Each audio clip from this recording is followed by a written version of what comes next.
So the one thing about valence bond theory that you never really heard anything about was the idea of sigma bonds and pi bonds.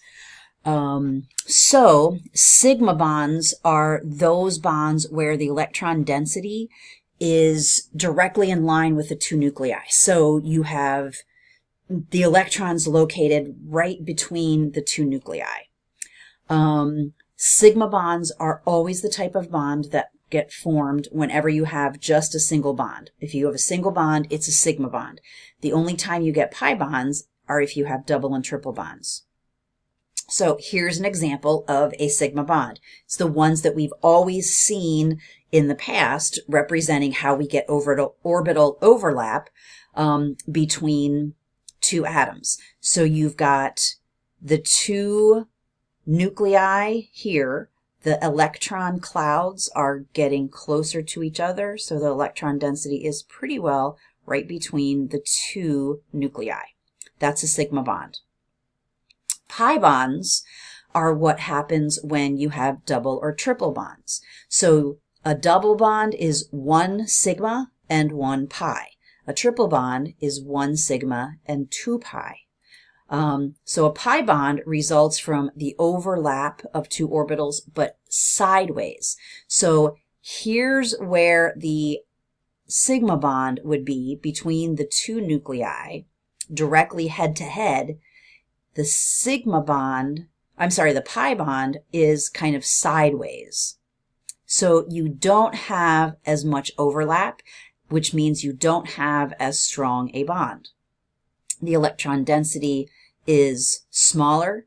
And so, like I said, the pi bond is weaker than a sigma bond. So here's an example of making C2H4. So for carbon, you have the orbital overlap for the sigma bond between one of the pi bonds. And then you have the H's coming in on the other two pi bonds. Sigma bonds.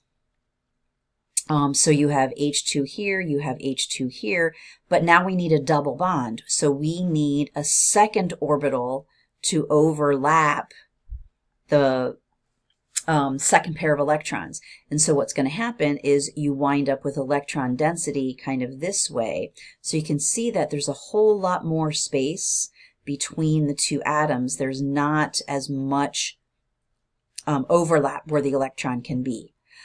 So you wind up with a much weaker bond. All right, so now here's a video that I want you guys to take. Oh, shoot. Here's a video that I would like you guys to take a look at. There's not really any sound to it, so I'm not going to talk, but there is some music, so enjoy. It gives you a good visual of everything.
Okay, so then what you saw there was you were getting into delocalized electrons with those pi bonds.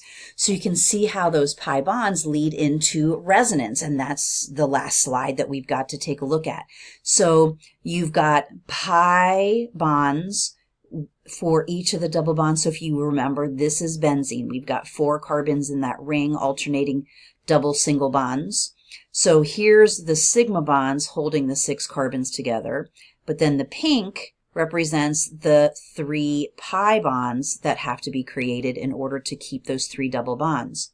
They can flip-flop locations. They can overlap these 2 atoms, or they can overlap these 2 atoms.